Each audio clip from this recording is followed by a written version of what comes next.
They've done it again. Them nasty little devs messing with our game and throwing all of our sliders out of whack. And as soon as the new update comes, you lot start knocking. It has me like. Oh my God! Okay, it's happening. Everybody stay calm. What's the procedure, everyone? What's the procedure? Stay calm.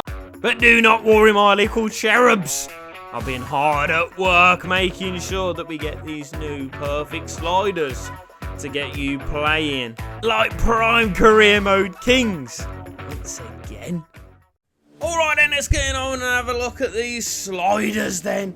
So basically, a lot of changes in this one. I don't know what they've done to the game recently. The new title update has changed everything. I played a couple of games before changing the sliders, a couple of changes during playing some of the games, and now I think I've nailed it down. So hopefully these work for you as well. These are the ones that I'm going to be using in my career modes, everything running on from now on. So basically, I'm going to run through the user sliders, then I'll go over to the CPU sliders, and of course we'll have a look at the gameplay stuff. Now, let's have a look at these then. So, user sliders, like I said, a few changes. In terms of the gameplay, the way I felt when I first started playing the new title update, first of all, it was really quick. Really quick. And also, it seemed that every single player that was playing football on any pitch against any team couldn't pass for shit. So we've had to change these bits around, which of course means as well it's affected some of the other gameplay, but let's get into it. So sprint speed, we've brought that down to 11. So it was only a couple of points down, but I think it needs to be made because the game was far too quick. Players zipping about, passes zipping about as well, which again we'll address in just a second. So we're bringing them down a couple to 11. Acceleration we're keeping at 50. I know we've had it at 51 and 50. I think this time around 50 seems decent. I'm happy with it. Now, shot error. I think shot error is needed to be brought down by a bit anyway, because we're using precision. But this time, in the games that I have been playing, chances are few and far between because of the pass error and things like that.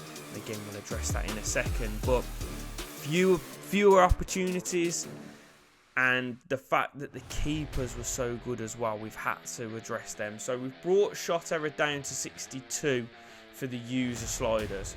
Now pass error has come down significantly, 51 now that we're looking at. And again, like I said, I don't know what they've done to the title update. I don't know if anything specifically had been done or stated that it had been done to the passes, but Jesus, it needed sorting out. And 51, I feel it sits about right. Like I said, we'll have a look at some of the gameplay stuff as well, but that's sitting right for me. Shot speed on 49, we're keeping it there. I really like the shots, especially since moving to precision shooting. 49 seems perfect for me. I don't need to change it. I don't see why we would. Pass speed sitting at 41. I think that might be a slight decrease from last time.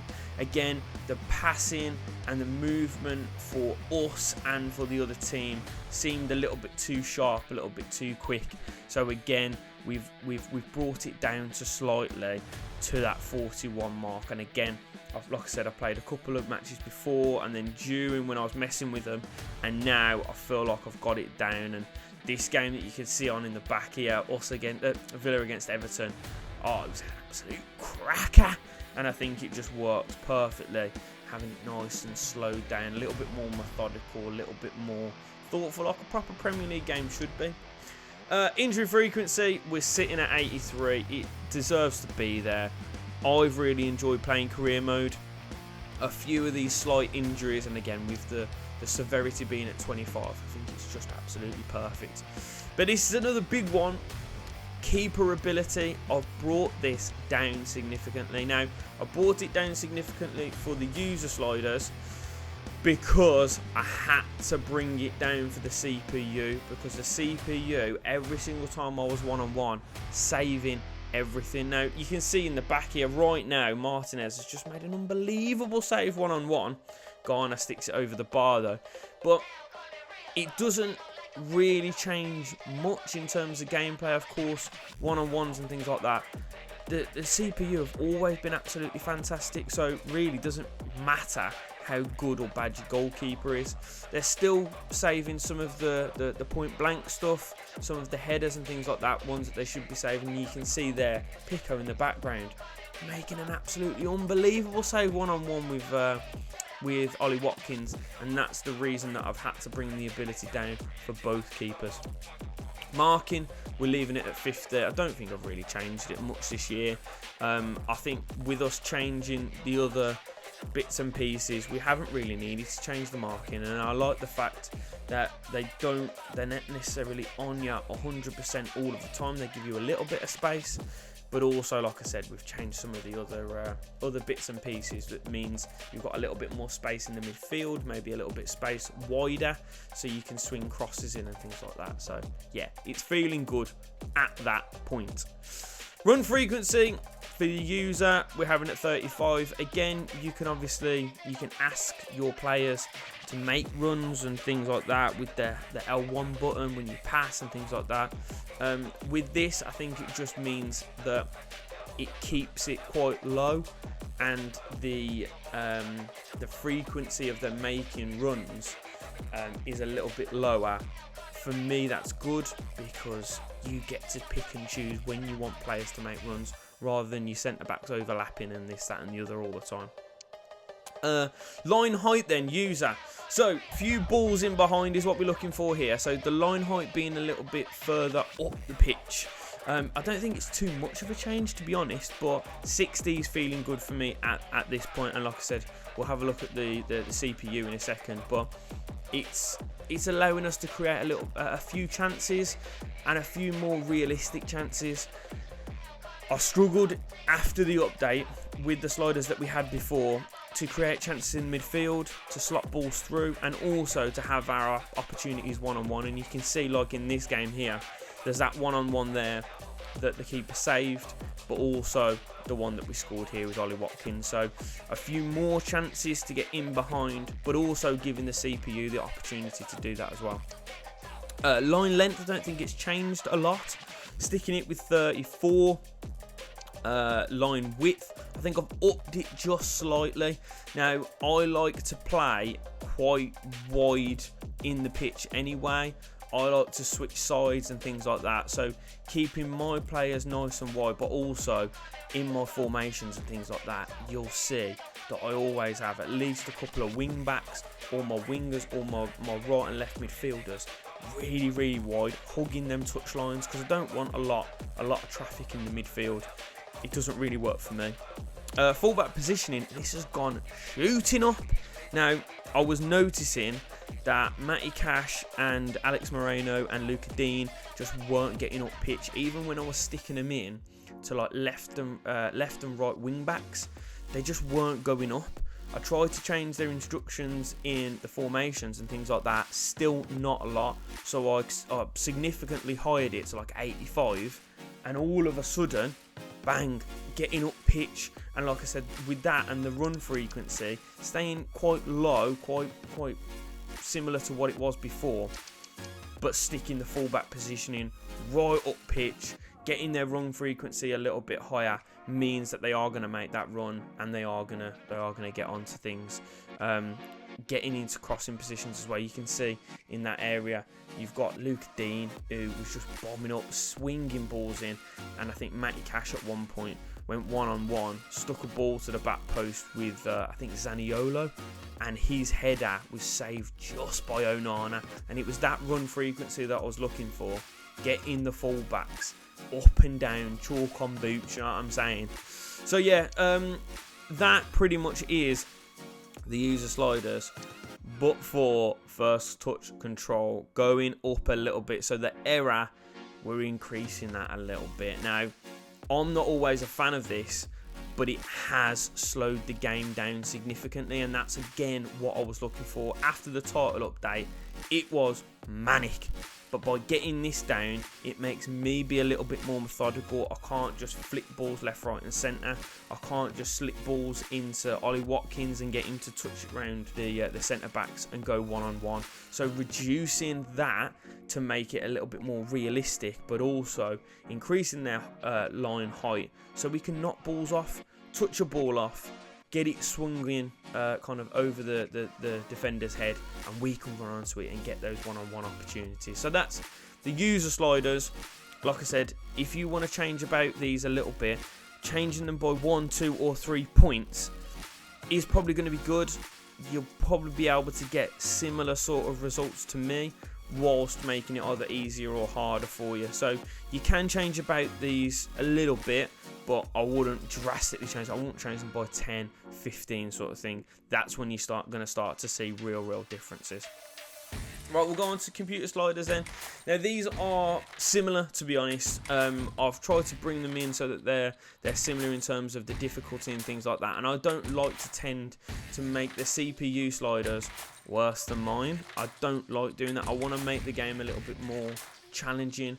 So if I don't know, dropped their shot error or dropped my shot error, I've dropped the computer shot error as well. So sprint speed, we're looking at exactly the same. I know there's a few people that tend to put it up 1 or 2 above. I don't know, in my head it might just be that, yeah, I don't want the other team to be faster than me. I don't want their players to have a little bit of an advantage.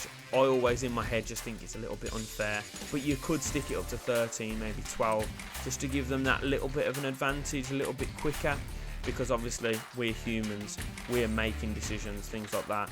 The computer has to have a little bit more of a leeway. Acceleration staying at 50. Shot error we've brought down to 62. Now ours is also 62 as well, but we're bringing it down now. That of course means more opportunities, potentially better opportunities for the CPU, and also us bringing our goalkeeper difficulty or their ability down as well. You might start to see a few more goals, but the first couple of games that I played in this new title update, it was like proper snore draws, 0-0, 1-1, things like that. It was really low scoring. Now, obviously, some of the times you want it to be a little bit low scoring, but you just want you want it to be fun. At the end of the day, it's a game, and you're doing this to escape from realism and shit like that. So, yeah, pass error we've brought down to 51, exactly the same as ours. And like I said, I was just finding that wayward passes were too frequent. We needed to get them down and get it all kind of in the middle of the pitch, like a normal Premier League game would. You don't tend to see a lot of kind of misplaced passes. Shot speed, we're keeping it at 49. Again, it's one of those things. I don't know how it changes, but for me, shot speed at 49 feels perfect. Pass speed, brought it down to 41. Again, exactly the same as ours. So keeping that kind of fluidity in the game, but also just bringing that pace down a little bit. I don't want it to be too frenetic. I want it to be a little bit realistic, and that's obviously what we're looking for with the realistic sliders. Injury frequency, injury severity, we're keeping at 83 and 25. Keeper ability, we've brought it down. And again, yeah, that does make it easier. But I tell you what, with these sliders the way they are at the minute and the new title update, chances are going to be few and far between. So realistically, I know that unbelievable save from Pico there, but you still need the ability to score goals, to make the game fun and things like that. Again, you'll see on the screen here, there's a couple of opportunities. I know Ollie Watkins hit the bar with one. We also had Rambo scoring one from distance. So we're still able to score those goals and to score goals in general, but we just want to make the game a little bit more fun, a little bit more playable. And by bringing the keeper ability down, it makes it possible to score goals, and also still making it almost impossible to create the chances to score the goals. So it feels good at the moment. Marking, we're sticking it at 50 still. Run frequency, I don't think that's changed as well, 35 again. Line height, 60, like I've already discussed with the user sliders. CPU now are going to sit a little bit closer to the halfway line, which means that you can slip balls in behind them. Now, we'll talk about something that might make that a little bit harder or a little bit easier for you when we talk about the gameplay settings in a second. But again, nice high line means balls in behind are going to be a thing rather than just sitting on their 18-yard box. Again, I played against Wolves. They play with a back five. It's so boring.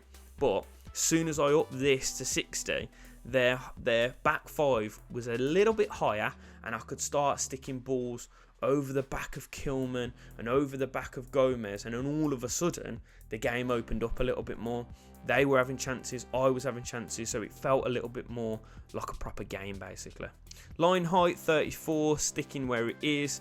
Line width, we're having it 51 in. So again, nice and balanced in terms of how far across the pitch people are going to be, where your fullbacks, where your wingers going to be. Fullback positioning, 80. Now, this is one that's slightly different to ours. I think ours was 85. So again, we want them bombing on. We want them to start to make those runs and to put us under pressure in terms of a kind of an attacking situation, but also to leave a few gaps in behind. Again, open up some of the spaces for us to attack into, but also meaning that their fullbacks can start attacking, swinging balls into their attacks and things like that. And I know in this game, I can't remember who their wing backs are, but they were slanging balls into Calvert-Lewin, and he had a couple of real good chances to score. Luckily, Martinez saved them. First touch control for them as well, also being brought up to 68. Again, slowing that game down a little bit more, making it a little bit more realistic to the eye, so that it's not totally frenetic. Yeah, ping pong passes all the way around, and all of a sudden they just score one of them tap-ins in the box, you know, when they just flick it, or they just leave the ball, or it seems like they leave the ball anyway. But that is gonna be the sliders for this new title update. Now again, as I always say, if they work for you, fantastic. Get down in the comment section and tell me that they work for you. If they're not working for you and you change them, also tell me what I need to do. Tell me how I need to change my sliders, and I'll do it. I'll give it a go, and I'll see if it works for me as well. It's a collaboration, you know what I'm saying? So that is the sliders. Now, gameplay side of things, kind of similar, but there's a few key changes that I have made, and I made in a few of the games, and I've been flicking backward and forward, and I'm not 100% sure even what I prefer at the minute. I'm still on the fence with them. So keeping it with competitive preset, you've got your shot, assistance, precision. If you are not playing on precision at this point, what are you doing with your life? Unbelievable shot variation, and I know I say it all the time, but 95% of the bangers that I score, it's down to this. Having this nailed on and being able to practice with it. People say to me all the time, how are you scoring these bangers? How are you scoring these bangers with 53 rated players? It's down to precision, just getting it bang on. You want to see the amount of times that I miss. Honestly, some absolutely shocking misses. And even when I was testing out these sliders, I had one with Ollie Watkins. He cut in and he almost hit the corner flag. Exactly the same with Pau Torres. He made an overlapping run. I dinked him in. He was clean through with Pico. And I want to say he hit the corner flag. He didn't even hit the corner flag. He almost hit the cameraman next to the corner flag. It was absolutely shocking. But also, if you get it right, you get it really right. And I'm going to put it in here, the Okada goal that I scored the other day. If you haven't been watching my Mansfield Town career mode, get to know. Get over there right now, as soon as you finish this, and go and watch it. Because the Okada goal that I score straight from a corner, edge of the box, and he just smashed it into the top bins. It's all because of precision, I'm telling you. Now, passing is where we've changed this up a little bit. Now, I've been flicking through some of these, playing with some of them, not playing with some of them, and I'm going to discuss the reasons that I've got it like this now. I've got to be honest, tomorrow when I start recording my next episode of Mansfield Town, it might change. But yeah, so passing. Through pass assistance is going to be manual. Now, this is because that nice high line that we're playing and we're getting these one-on-one opportunities, this makes it a little bit harder to put those through. There's got to be a little bit of skill. You can't just have semi-assisted through balls, because you're just going to hold down triangle and it's going to slick it into one of the paths of your on-rushing forwards, and you're going to get chance after chance after chance after chance. It's not realistic, and that's what I'm looking for, a little bit of realism, obviously with a little bit of fun as well. So keeping it manual means that you need to work a little bit harder at getting these through balls in. Lob through pass though, again, I don't know if it's something that they've done with the new title update or anything like that, but they seemed ridiculous. If I was to tap the triangle button, then it would just dink it, I don't know, a foot in front of me. But then if I was to hold it down for like 2 seconds, it would fly to the other end of the pitch. So I don't know if it's a bug or something that they haven't patched correctly, but the new title update has basically left manual lob through passes unusable. So I've had to change this back to semi. Now, if that changes in the next couple of days and there's another patch or another update, I might have a look at it again. But at the minute, we're going with semi. Ground pass assistance, again, I didn't like the way passing was working. I might get kind of a little bit more used to it, and I might change it back to manual, but at the minute I'm keeping it at semi, just because it was really frustrating me at times. I weren't even been able to put like 2 or 3 passes together. It just weren't working for me. So again, we're keeping it at semi.